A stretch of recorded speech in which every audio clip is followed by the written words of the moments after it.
as ações dos agentes naturais, né, as variações climáticas, o tipo de rocha, as estruturas que nós identificamos, fez com que nós tivéssemos a construção de algo que é único no mundo.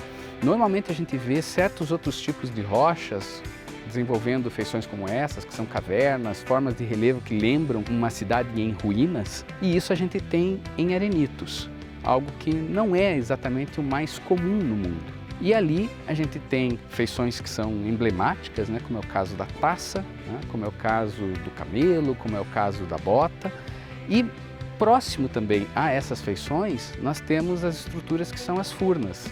E com isso, né, o fato de nós termos todo esse conjunto muito próximo em uma área que é facilmente acessível ao visitante, à população, tudo isso acaba se configurando em uma combinação que é extremamente interessante para fins didáticos, científicos e turísticos. Aquela região ali, ela deve ser entendida e nós temos inclusive o respaldo legal, né? É um patrimônio de todos os paranaenses, é um patrimônio brasileiro, né? É uma área tombada, né, pelo patrimônio cultural do estado do Paraná, né? E deve então ser zelada, deve ser feito o nosso melhor esforço para que as próximas gerações continuem tendo. No mês especial de aniversário de Ponta Grossa, o Cidade Entrevista desembarca em Vila Velha. Assim como a cidade em seu bicentenário, o parque também celebra uma data especial neste ano. Ele foi o primeiro parque estadual criado no Paraná. Isso há 70 anos. Vamos mergulhar na história e mostrar por que o pontagrossense tem um carinho tão grande por essa maravilha. Fique com a gente, o Cidade Entrevista está só começando.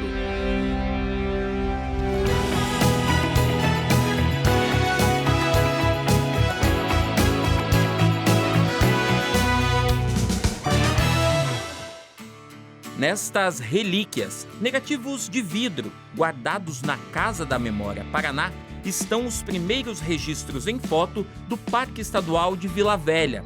Eles datam de 1913 e foram feitos pelo fotógrafo Luiz Bianchi e sua câmera lambi-lambi, comumente utilizado no início do século XX.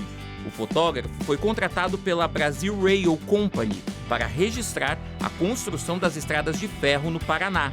Estabeleceu-se em Ponta Grossa no ano de 1909 com a sua esposa.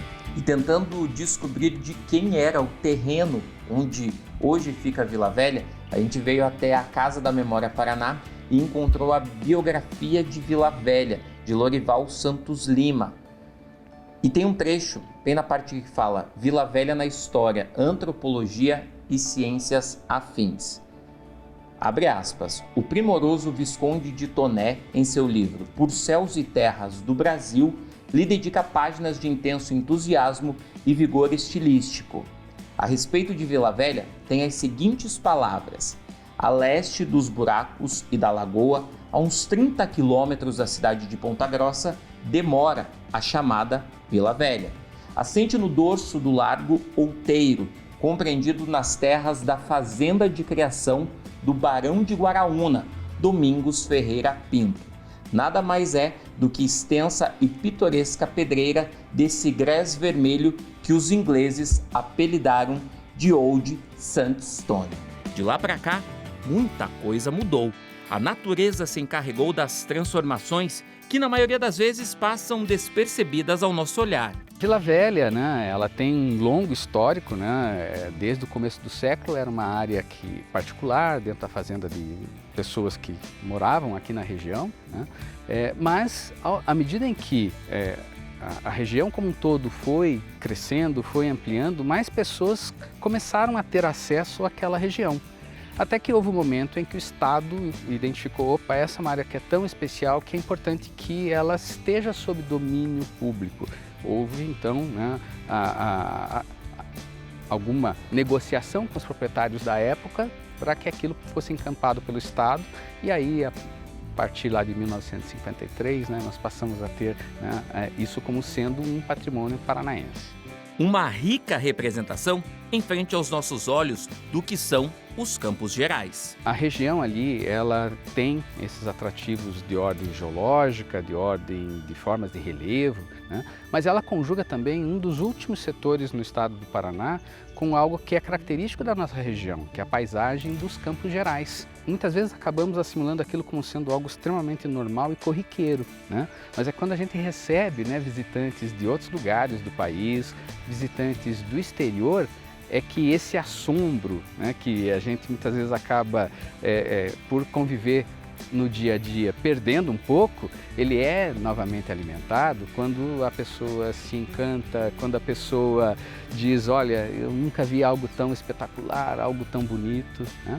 E isso sensibiliza desde o visitante, que é o cidadão comum, até o maior especialista do mundo. Nós tivemos o Congresso Brasileiro de Espeleologia, né, que foi em Curitiba, em julho, mas nós fizemos saídas a campo e, dentre elas, nós tivemos visitas aqui ao Parque Estadual de Vila Velha, ao Parque Nacional dos Campos Gerais, e esse especialista, né, ele é o consultor da Agência Europeia de Pesquisa Espacial, né? Então ele faz o treinamento dos futuros astronautas da Agência Europeia, né?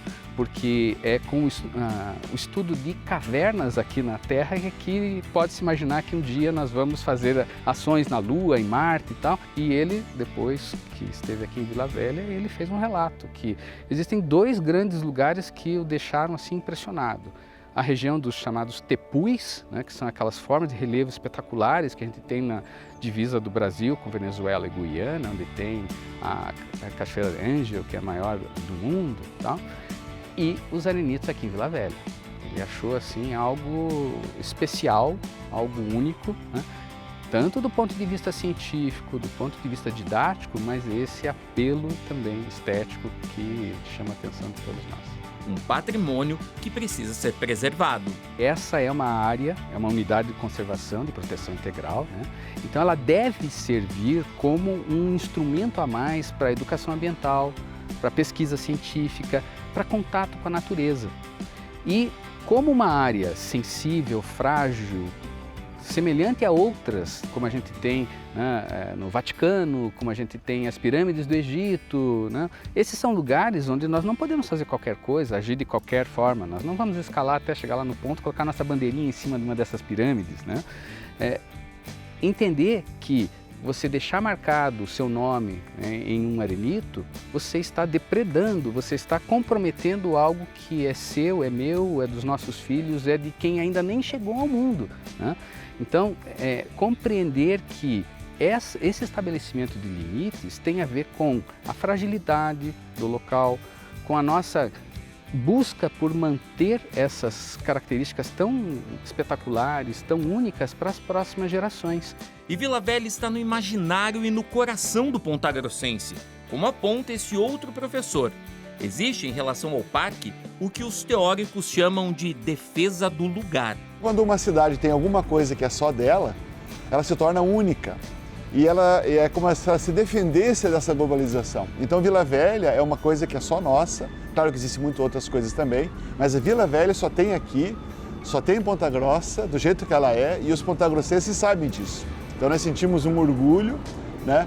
E essa representatividade para nós é muito importante. Ele, que também é o presidente da Associação de Preservação do Patrimônio Cultural e Natural de Ponta Grossa, acredita que Vila Velha segue na contramão quando o assunto é preservação, pelo seguinte motivo. O pontagrossense tem uma relação com Vila Velha, né? A história, aquela história dos índios, aquela coisa toda, que a gente nem sabe se isso é verdadeiro ou não, e não importa mais também, né? Isso já faz parte do nosso imaginário. Então nós temos isso, nós temos o fato de a gente ir até a Vila Velha, conhecer a Vila Velha. Acho que quase todo mundo em Ponta Grossa ou foi ou quer ir para a Vila Velha, né? Tem lá a visita aos arenitos, tem a Furnas da Água Dourada, antigamente tinha o cartódromo, depois a piscina, agora tem os passeios noturnos lá, né?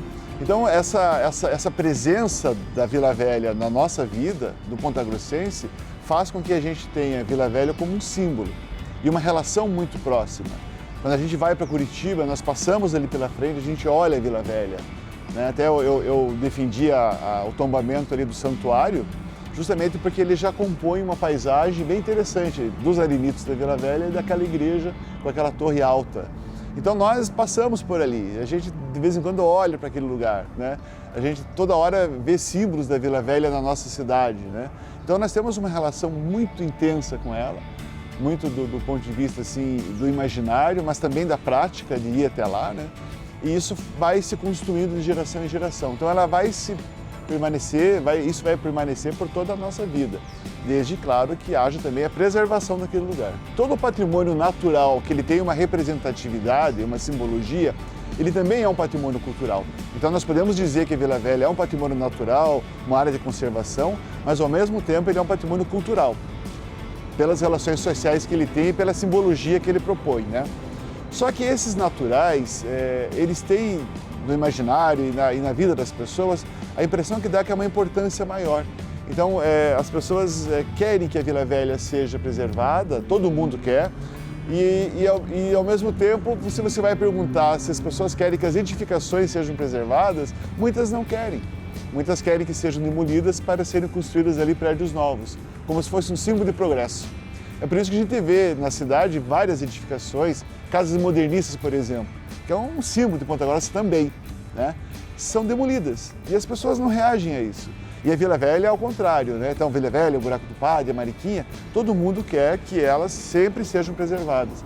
Dá a impressão que nós estamos muito acostumados com a preservação natural e ainda não estamos evoluídos culturalmente ainda para a preservação cultural. Chegou a hora da nossa dica sobre a saúde dos olhos com as óticas Diniz. Os óculos solares falsificados não são recomendados. Às vezes aquele óculos ele pode ser esteticamente agradável, né? Achar bonito ele, mas às vezes a lente com curvaturas, né, muito alteradas, né, pode levar a desconforto, distorção da imagem, às vezes pode até causar acidentes, né, se a pessoa causar uma falsa imagem devido ao tipo da lente, né, ao tipo da distorção na imagem. Mas o grande problema mesmo nos óculos solares é a questão dos filtros, né, o filtro UVA e UVB. Ele é importante para filtrar esse comprimento de onda da luz ultravioleta que vai causar danos às estruturas oculares, né? Um ambiente mais escuro causado pelo óculos solar faz uma dilatação pupilar, facilitando ainda mais a entrada desses comprimentos de ondas nocivos, né? Que vão causar aí catarata, degeneração macular relacionalidade e outras doenças oculares. Então essa é a importância de você usar produtos que têm procedência, que foram passados por testes, né, por sistemas rigorosos de qualidade, para não ter a longo prazo aí tua saúde comprometida. Nunca foi sobre óculos, sempre foi sobre você. Diniz, para ver o mundo como você sempre quis. E depois do intervalo, o Parque Estadual de Vila Velha quer que você, turista, entre para a história e faça parte dos seus 70 anos. Quer saber como? Eu já te conto.